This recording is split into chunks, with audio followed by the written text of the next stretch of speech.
In 1936, a huge collection of scientific documents and personal papers was put up for auction at Sotheby's in London. The world's greatest scientist, Sir Isaac Newton, a veritable treasure trove of knowledge. Should we say starting at £2? These papers had never been seen by the public, and a large number of them were bought by the famous British economist John Maynard Keynes. Going, gone.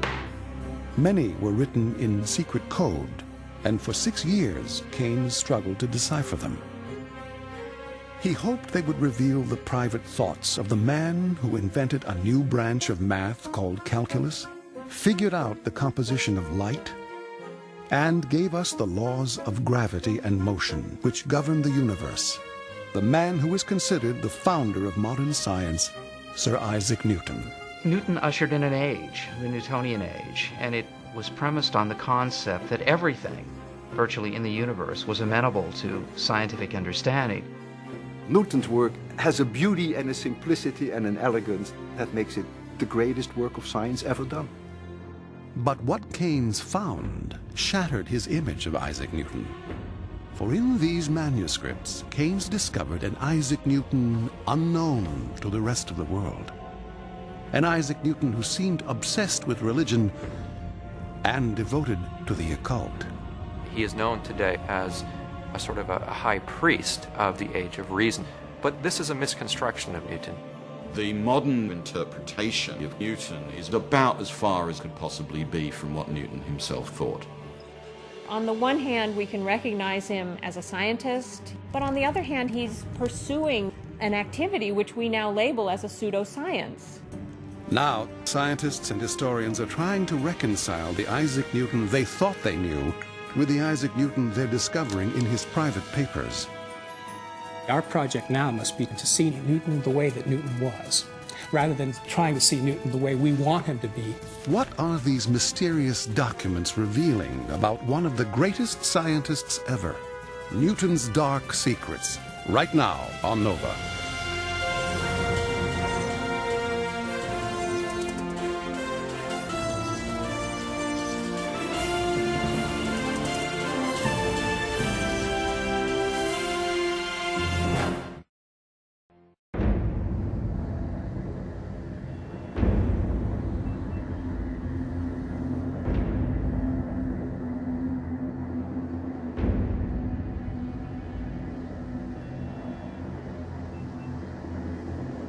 In a library in Jerusalem lies an intensely curious document. It was written about 300 years ago, and only a handful of scholars have ever examined it. The author was arguably the most important scientist of all time, a genius who uncovered the laws of physics that govern the entire cosmos, Sir Isaac Newton. The subject? Newton's calculation of the date the Bible said the world as we know it would end in the Battle of Armageddon, the year 2060. If this calculation were correct, then we are close to the time of the end. That's exactly what this sort of calculation would point to. When this document came to public attention recently, it was headline news. But why was Isaac Newton making this dire prediction? We find it surprising that Newton sounds like a televangelist talking about the end of time. We only find it shocking because we've made Newton something that he's not. We've made Newton an irrationalist, enlightened image. That's just not Newton. What these manuscripts reveal is a very different Newton than most people conceive of. This is a Newton who is not a cold, calculating scientist. This is revealing Newton in all his glory, warts and all, if you will. So who was the real Isaac Newton? On a small farm in rural England called Woolsthorpe, the conflicted life of Isaac Newton began in 1642. That same year, the astronomer Galileo had died, and his work was still sending shockwaves through Europe. Galileo had risked his freedom by challenging the ancient belief held by the Catholic Church that the sun moved around the earth. Based not on faith but observation, he confirmed the Earth was just one of several planets orbiting the Sun. It was the dawn of the scientific revolution, an age when science and reason would redefine the world. There was a sense of a whole new era. The very idea of having the empirical world answer our questions, that idea was taking hold in a way that had almost never done so before. And from a young age, Newton was gripped by this new outlook. As a boy, he pored over a book called The Mysteries of Nature and Art, a manual for building mechanical contraptions and investigating the natural world. He was preoccupied by the things that preoccupy physicists, by time and motion. So he made windmills, he made little boats, he flew kites that supposedly affrighted the locals. He tied candles to them and they were put up and they thought that they were comets. But from the start, there was another side of Isaac Newton. His father died before he was born, and when he was just 3 years old, his mother remarried and moved away, leaving young Isaac behind with his grandparents. Newton later confessed to such rage that he wanted to burn his mother and stepfather in their house. And by the time he left home for Cambridge University, Newton had lived through 2 decades of violent political and social turmoil. The bloody Civil War, the beheading of the king, and the restoration of the monarchy under Charles II in 1660.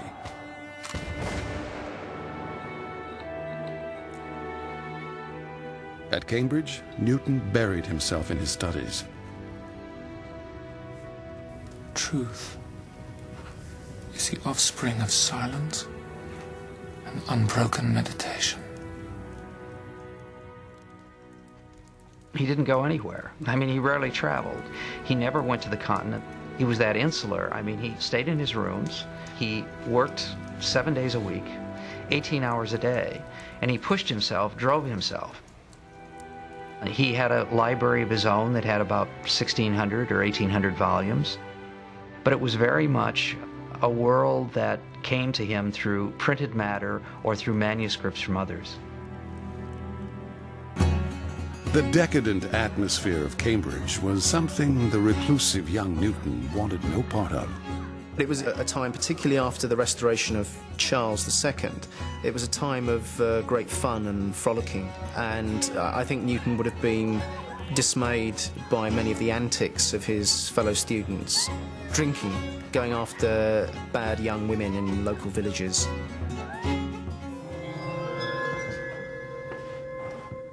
To resist temptation, Newton drew up a plan that he'd stick to for the rest of his life.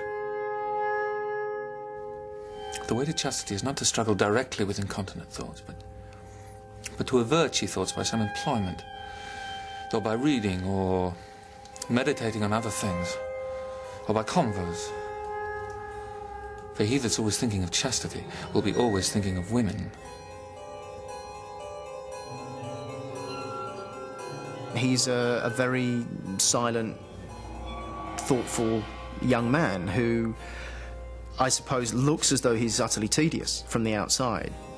There's no evidence, I think, that anyone liked him at all, apart from his friend John Wickens. John Wickens was another Cambridge student. He and Newton became roommates after both grew unhappy living with students who put pleasure before work. They have a very peculiar relationship because Wickens is somebody who is of a higher status than Newton at Trinity and seems to have become Newton's amanuensis, i.e. his secretary, over the following 20 years. But they must have been very close. They lived in the same rooms for 20 years. As a student, Newton devoured the latest scientific ideas. It was widely accepted by this time that the planets orbit the sun. But now the question was, how did the planets move? What held them in their orbits? The most popular theory came from the French philosopher René Descartes, who thought of the universe as a giant machine, like a clock. Descartes said everything, Even the orbits of planets could be explained simply as the physical interactions of parts of this machine.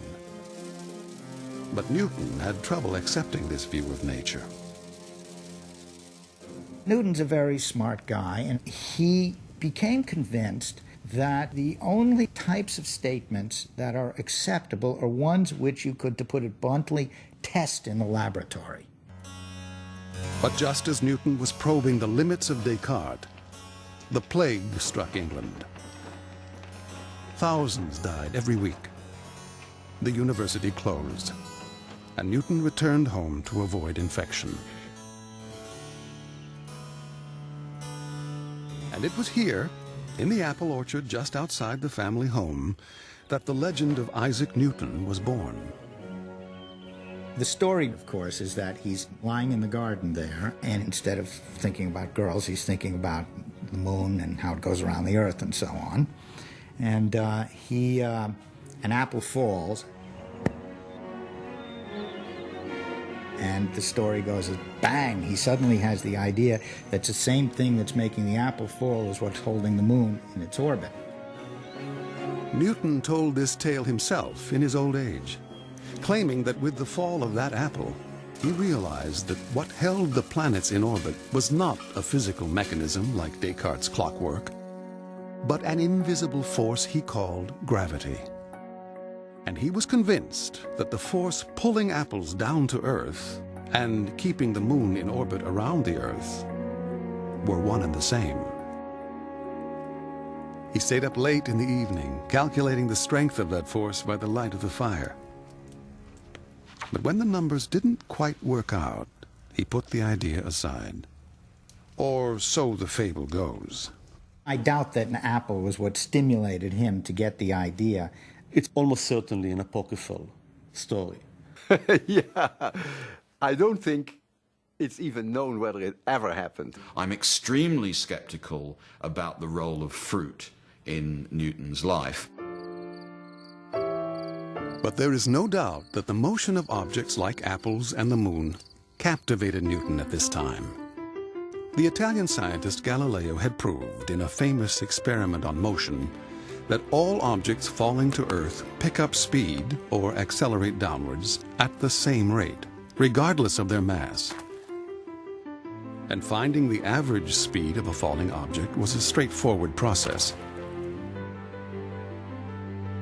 For example, if you want to find the average speed of an apple falling from a tree, all you have to do is divide the distance the apple travels by the time it takes the apple to fall. But Newton was not satisfied with the average. What would be the speed of an apple which is constantly accelerating at every point along the way? What would the apple's velocity be halfway to the ground? To find out, you can measure the apple's average speed over smaller and smaller periods of time. The shorter the time interval, the closer you get to knowing the apple's speed at that moment. But to find its precise speed at a single instant, you have to reduce that time interval as close to zero as you can. Newton invented a way to make that time interval infinitesimally small. What is infinitesimally small? That is smaller than any number that you can think of. It's not zero, but it is smaller than any number that you can think of. For the first time, it was possible to calculate quantities that are constantly changing, like the speed of a falling apple at any particular moment, or how a planet's position changes over time. With this technique, Newton invented an entirely new branch of math called calculus. And that changed all of science, of course. The whole way of looking at the world changed because of calculus, yeah. Calculus was a quantitative understanding of the way things change. Not just velocity, but in physics, in chemistry, even in populations. How fast is a population changing over time? This mathematical framework becomes the language in which modern science is formulated. Today, calculus shows up everywhere. from analyzing the stock market to modeling global climate change.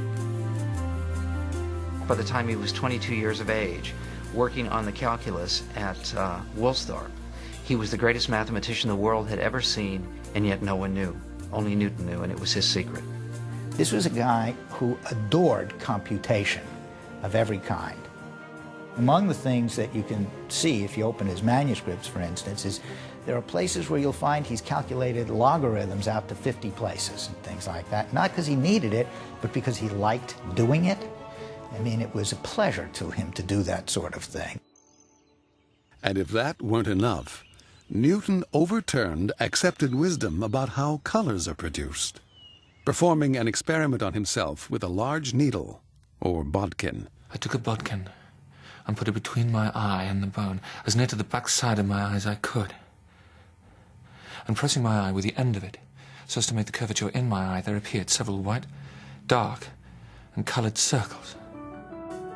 Fortunately, Newton found a safer way to investigate light and color, using a prism. From Aristotle to Descartes, scientists thought sunlight, or white light, was pure. Colors were produced by physically modifying white light, which they believed passing it through a prism did. But Newton decided to see for himself. Sending sunlight through a prism, he produced the spectrum of colors. And then he went one step further. He sent the red ray of light through a second prism. Instead of making a new color, it remained red. Newton concluded that white light is not pure, but a combination of all the colors of the rainbow. He thought of the prism actually as a separator of the objects that are all in the original light. This was very hard for almost everybody to swallow, because it meant that when you're looking at white light, you're looking at something which has all the colors already in it. This seemed completely counterintuitive, and indeed, frankly, it's counterintuitive to most people today. Only 25 years old, Newton had made some of the most stunning breakthroughs in the history of science, but he kept them almost entirely to himself, just as he had done with calculus. After the plague subsided, he returned to Cambridge, where he worked his way up to an appointment as the Lucasian Professor of Mathematics, the position held by Stephen Hawking today. Newton became known for his prematurely white hair and for his long-winded lectures on light.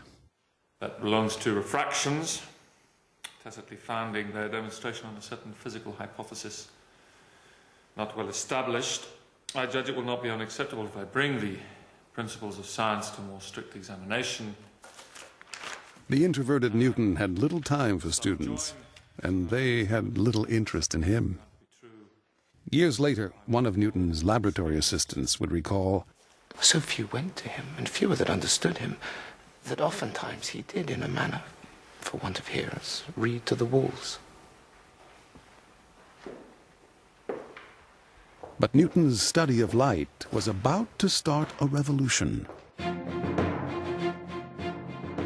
50 years earlier, Galileo had built one of the first telescopes. It used glass lenses to gather light from distant objects and focus it for the observer.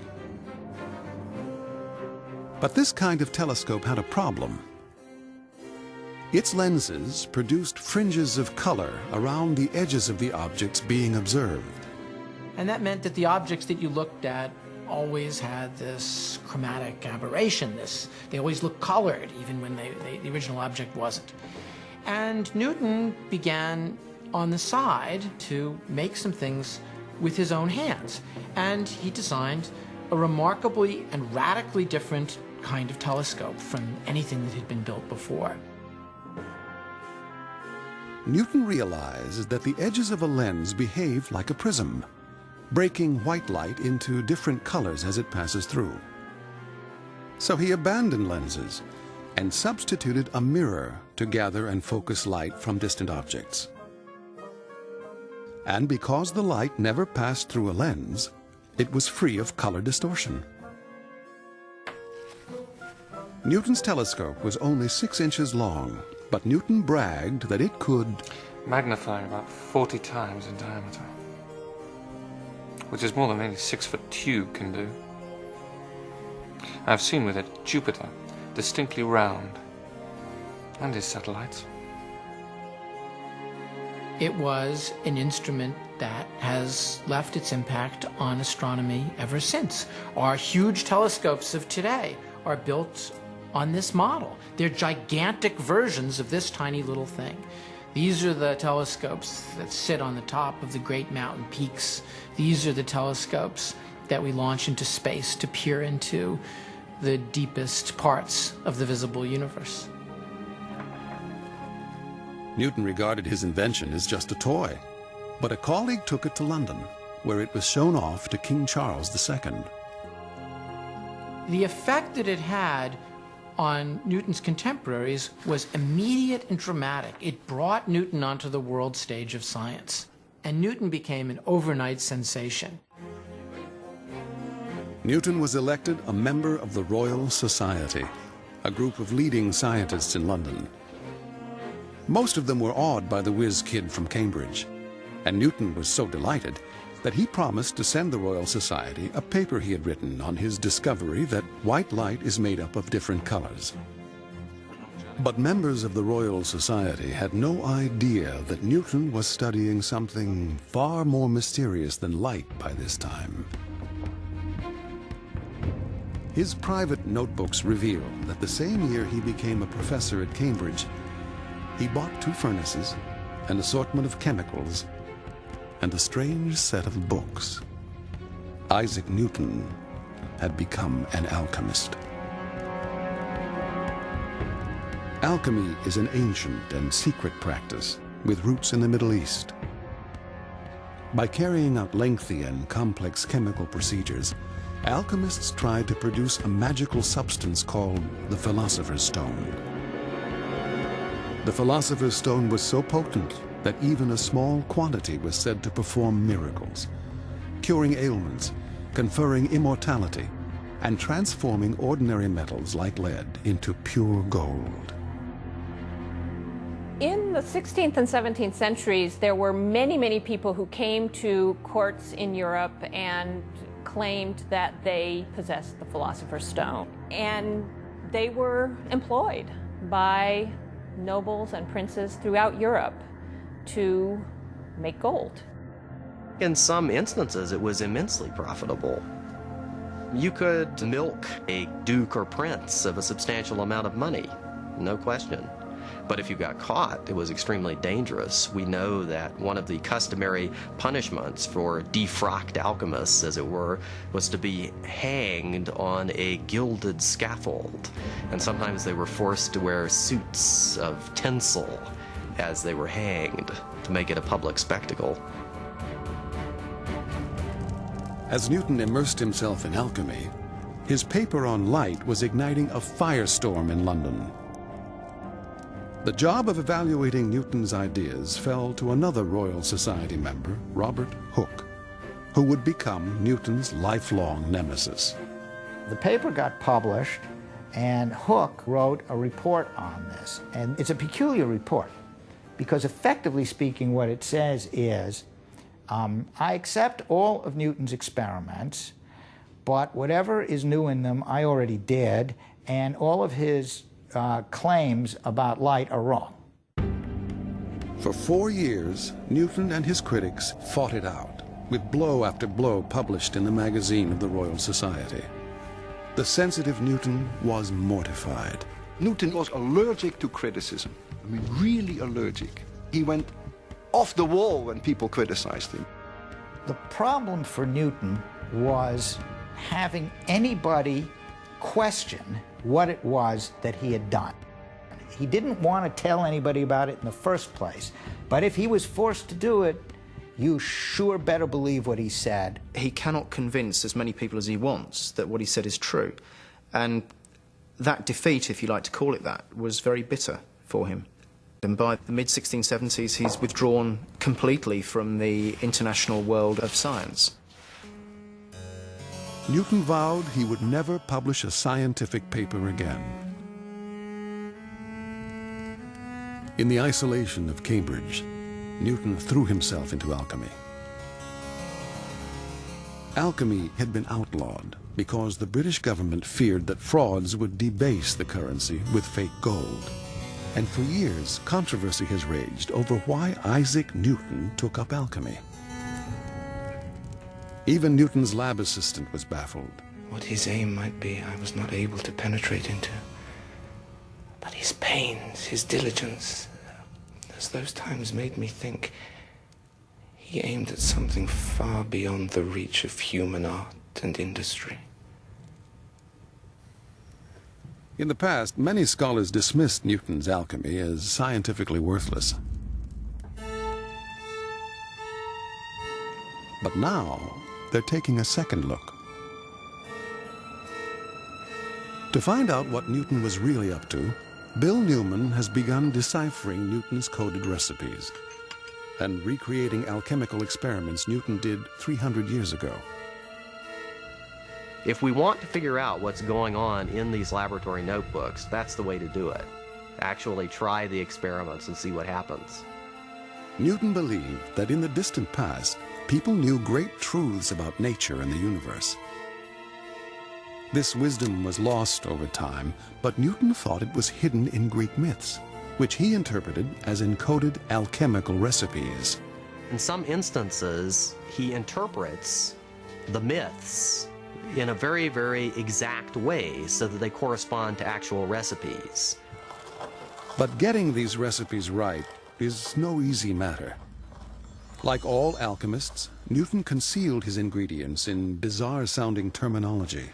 Our body, thus compounded, is called our hermaphrodite, being of two sexes, and it is both father and mother to the stone. He used a very colorful language that's typical of the alchemy of the time. For example, he talks about the green lion, the sordid whore, and the menstrual blood of the sordid whore. These are terms that had very specific reference in 17th century alchemy. One of Newton's recipes, called the net, comes from the writings of the Roman poet Ovid. In his poem, The Metamorphoses, Ovid tells the story of the god Vulcan catching his wife, Venus, in bed with the god Mars. According to the myth, Vulcan made a fine metallic net and hung the lovers from the ceiling for all to see. In alchemy, Venus, Mars, and Vulcan mean copper, iron, and fire. Viewed this way, the myth becomes an alchemical recipe. And if Bill Newman has interpreted the recipe correctly, he should get the same results that Newton got 300 years ago. A purple alloy known as the net, which was believed to be one step towards the Philosopher's Stone.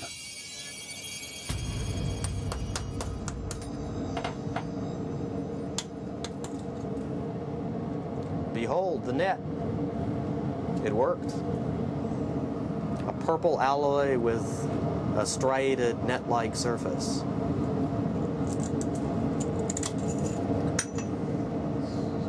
Worked perfectly. By recreating these recipes, Bill Newman is finding that Newton's alchemy contained key elements of modern science.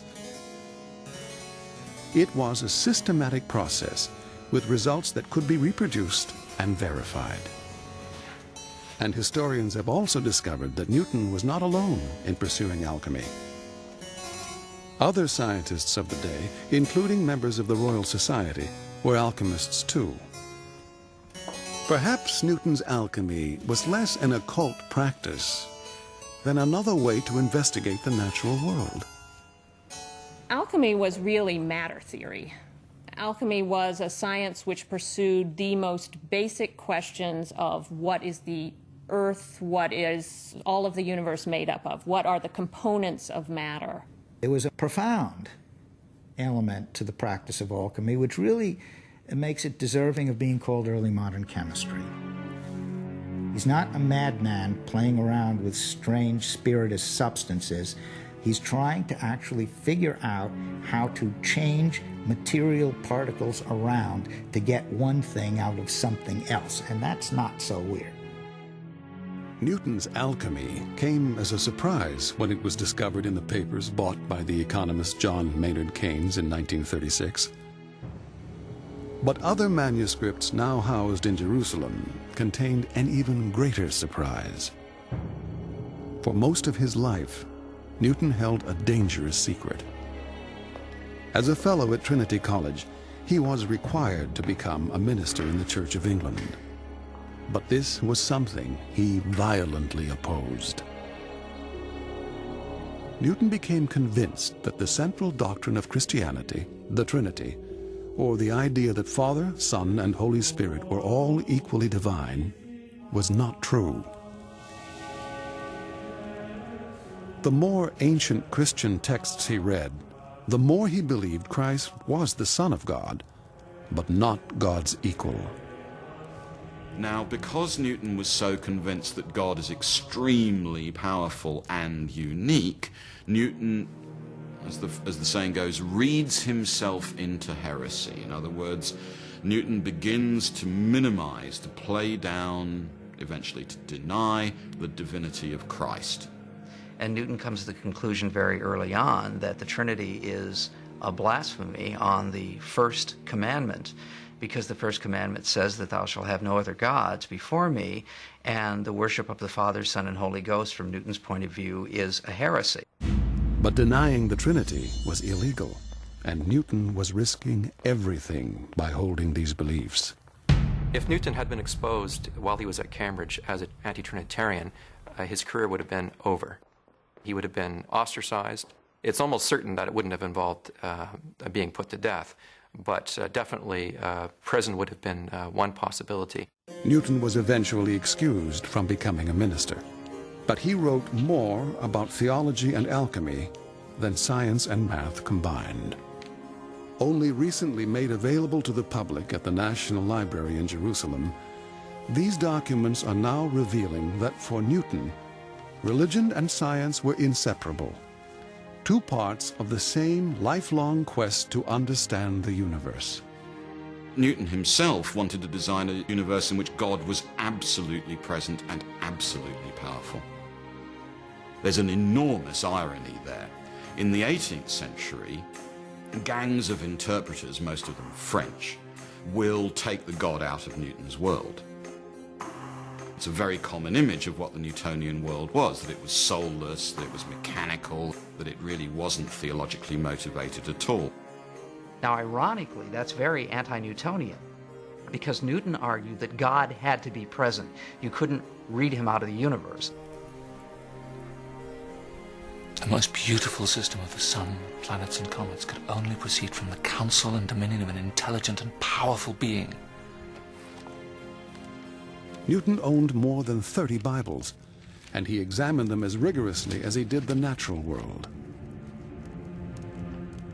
Correlating biblical passages with astronomical information, he redated ancient history, drawing up elaborate charts and chronologies that show civilization starting around 980 BC. I have hundreds and hundreds of pages of computations and workings and reworkings where he tries to probe this over a period of close to 30 years. Time and time again, he'll come back to it, calculating and recalculating, trying to make it work just the way he tried to make his theories of light work. With the same fervor that he brought to science and math, Newton also combed the Bible for keys to the future. What he was trying to do is determine when the end would come, when Christ would return, when all the apocalyptic events of the end times would come to a head. And that date is now alarmingly close. The year 2060. Newton is not a man who keeps his theology in a box that he brings out only on Sundays, and then a man who does his science as a working man the rest of the week. Newton sees his work as a seamless unity, and its project is to understand the truth of God. Most people today think of religion and science as completely different spheres.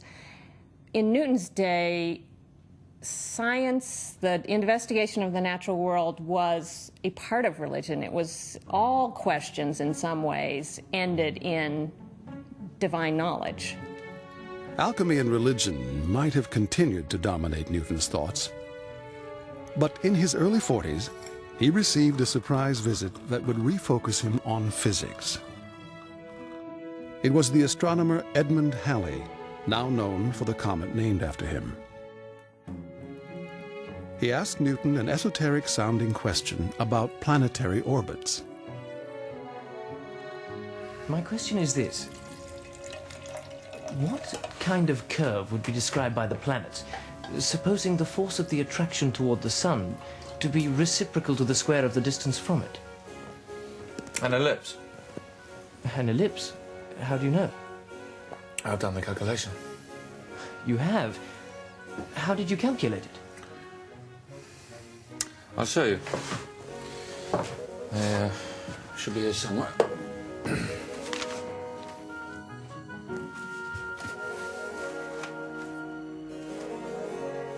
Don't worry, I will redo the calculations. I'll send you a copy.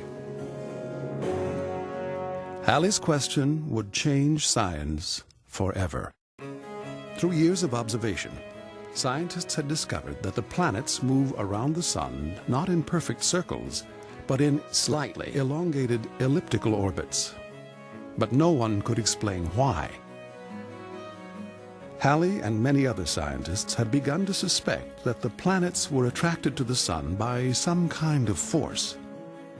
They guessed that this attraction became weaker with distance in a mathematical relationship called the inverse square law. For example, the inverse square law says that if a planet is twice as far from the sun, the gravitational attraction it feels is 4 times weaker. But no one had been able to prove this resulted in elliptical orbits. Several months later, Halley received a paper from Newton. It was Newton's mathematical proof that a planet obeying the inverse square law of gravity must travel in an elliptical orbit. Newton may have used calculus to arrive at this, but he had not published this new form of math, and his proof was written in the traditional language of Euclidean geometry. But Newton wanted more than a mathematical proof. He wanted to know how the planets moved through space. For the next 18 months, Newton worked on this question day and night. He barely ate, he barely slept, and he saw no one. When you look at what he did during that time, it's difficult to believe that any one human being carried out this amount of novel mathematical and mathematical physics research. Finally, he submitted a 500-page draft of his masterpiece, the Principia Mathematica, to the Royal Society for publication. It is the greatest book of science ever written, bar none. It is the most magnificent work. It is the most all-encompassing work. It is the most daring book of any scientific treatise ever written. After the publication of the Principia, Newton is the man. I mean, you know, very few people can understand what this thing is about, but a lot of people can see there's something important in here. What people saw was that Newton was providing a new framework for understanding the universe, building on centuries of work by his predecessors. Galileo had spent years studying motion on Earth and determined that projectiles always follow a curved path, called a parabola. But Galileo believed that motion of celestial objects, like the moon, was very different. Galileo still believed that there were differences between the terrestrial and the celestial. He retained the idea that was ancient, that motion was different up at the moon and above. Newton disagreed. He thought the same laws must govern motion on Earth and in the heavens. To demonstrate this, he would have to devise a set of laws so powerful they could explain motion everywhere. He began the Principia with a set of ground rules, his famous 3 laws of motion. 1. An object in motion will remain in motion forever unless acted on by an external force. An object's rate of acceleration is proportional to the force exerted on it. And for every action, there is an equal and opposite reaction. These laws allow scientists to make such accurate predictions about how objects move that they are still used today, to send rockets into space and explore other worlds. But explaining the orbits of the planets required another ingredient. This brought Newton back to the work he had begun 20 years earlier on gravity. To show how gravity works on Earth and in the skies, Newton designed a thought experiment. He imagined firing a cannon from the top of an extremely tall mountain. From his first law of motion, he knew the cannonball would travel in a straight line at a constant speed forever. But gravity pulls the ball downward. If its speed is low, the cannonball hits the Earth near the mountain. The higher the speed, the farther away the ball lands. If you throw it faster, it comes farther away. Even faster, farther away. Even faster, it may go 1,000 miles. Even farther, it may actually go almost halfway around the Earth and there hit the Earth. Newton imagined that if its speed were high enough, the cannonball would travel all the way around the Earth and settle into orbit. The orbit of the cannonball around the Earth was a balancing act between the cannonball's tendency to fly off in a straight line and its being yanked back towards the center of the Earth continuously by the force of gravity. So in Newton's picture of the world, there were two things. The natural tendency of an object to travel in a straight line, which was true on Earth or in space or anywhere, and there was the attraction of gravity, which was true on the surface of the Earth, and it was true up in space. Newton's breakthrough was to see that the moon's orbit around the Earth and a cannonball's motion on Earth were governed by the same law of gravity. That is a beautiful way of persuading you, me, and probably his colleagues that cannonballs falling to the Earth and the moon falling to the Earth is one and the same law of physics, gravity. The moment that he realized that, almost everything else follows from that.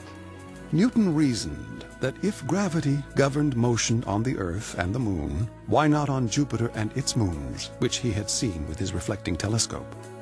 Why not the entire solar system? In a bold leap, Newton proclaimed that this invisible force operates everywhere in the universe. It's an incredible leap. It's beyond anything anybody had imagined at the time.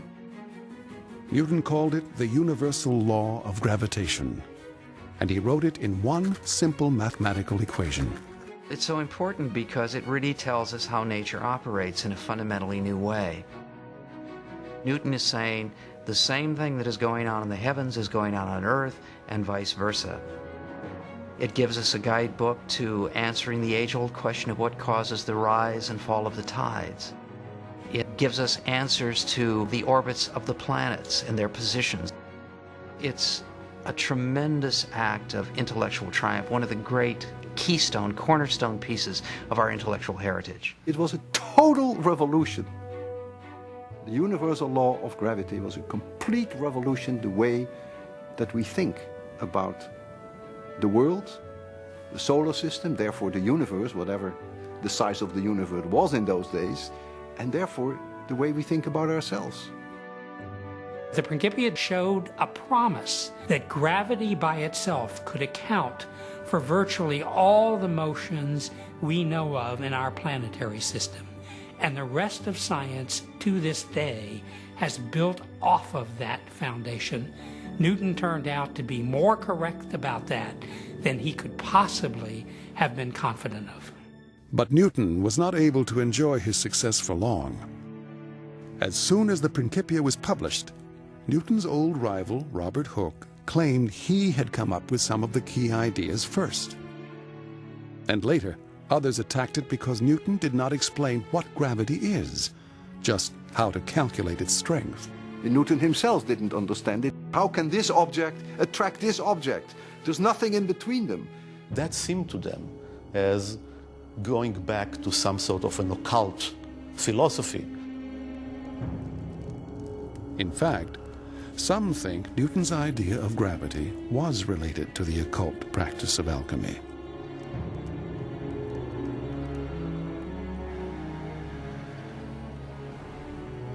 Newton was fascinated by an alchemical process called the vegetation of metals, in which inert metals seem to come to life and grow like plants.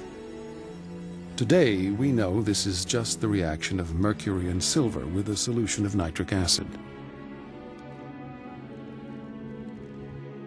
But Newton thought these kinds of reactions showed that mysterious, invisible forces he called active principles were at work everywhere in nature. Perhaps he thought of the invisible force of gravity in the same way. Newton pursued alchemy because it gave insight into the active principles of nature. Gravity was an occult force. It didn't have an explanation, and Newton believed that it was possible that gravity was one of those forces, one of those active principles. And so, in that sense, Newton's alchemy could give insight into gravity. Yet, by the early 1690s, after more than 20 years of research, Newton's alchemical experiments had yielded no scientific breakthroughs like those he'd made in math and physics. We're not quite sure exactly what he was trying to do. He certainly was looking for something. And, it's obviously something quite big, and he obviously did not find it because he opted not to publish anything about it. I think there's no question that he was disappointed because he was looking for ultimate answers to questions. And he had failed in alchemy, as he had not failed in any other pursuit. Finally, Newton had what many think was a nervous breakdown. He made wild accusations against his few friends, charging one, the philosopher John Locke, with trying to embroil him with women. Locke is puzzled by the whole thing. What's up with Isaac there? He wasn't running a brothel on the side and bringing Sir Isaac to it. When Newton explained that he was sick and had gone without sleep for 5 nights, his friends forgave him. He was knackered. If he had a breakdown, I think it was probably because of exhaustion. Whatever the cause, Newton's illness was brief. Within a few months, he seemed to have regained his composure. And soon, a strikingly different Isaac Newton began to take shape. Newton moved to London and was appointed Master of the Mint, a well-paid job that put him in charge of issuing new currency and cracking down on counterfeiters. About 24 counterfeiters were executed while Newton was in charge. Newton became a Member of Parliament, President of the Royal Society, and was knighted. He commissioned at least 14 portraits of himself. It is an extraordinary change. He's very much this icon, and he settles into that role, I think, in London, and likes the role of the great man. A year after Robert Hooke died, Newton published his second great masterpiece, Optics, which expanded on his work with light. At the end of this book, Newton finally wrote up some of his key ideas about calculus, 40 years after they were conceived. And although he had given up alchemy, he continued to devote himself to theology. Right up to his death, he tried to keep his heresy as secret as possible. And he thinks, there's no point trying to convince these people of what I'm doing because the time is not right. These people aren't fit to receive the kind of word that I'm giving out. Newton died in 1727. He was 84 years old. He was buried among kings and queens in Westminster Abbey, beneath a monument to his scientific achievements. His alchemy and passionate but heretical religious beliefs virtually unknown. Now, 2.5 centuries later, a new picture of Sir Isaac Newton is emerging, along with a new understanding of the roles that science, religion, and alchemy played in his life. He sees his world as one world. He sees his pursuit of truth as one pursuit, and whether it takes him to books of theology or to books of nature, whether it be books of astronomy or books of alchemy, it doesn't matter to him. What Newton does is brilliantly to use the tools appropriate to every field in which he worked. He's an ingenious and energetic builder who's astonishingly brilliant at composing gorgeous monuments of the most intensely clever design. Sometimes these appear as great books, like the Principia itself. Sometimes they appear in experiments, but we would be wrong to look for a single key which unlocks the whole mystery of Isaac Newton. Man was a complete genius. I mean, people like Newton, if I shoot off the hip, maybe once in 500 years, at best.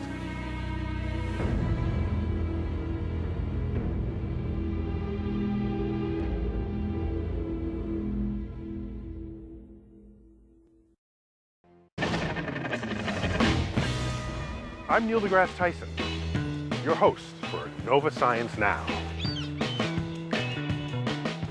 Did you know that there are more stars in the universe than there are grains of sand in all the world's beaches?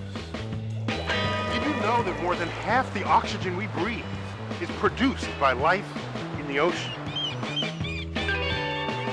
Did you know that while we're always told the sun rises in the east and sets in the west, in fact, throughout the year, it will rise and set at different points along the horizon. Did you know? Did you know? Did you know that if you wanted to measure the length of a coastline, you can't? That there are more molecules of water in a cup of water than there are cups of water in all the world's oceans? Did you know that Nova Science Now is on this summer, right here on PBS?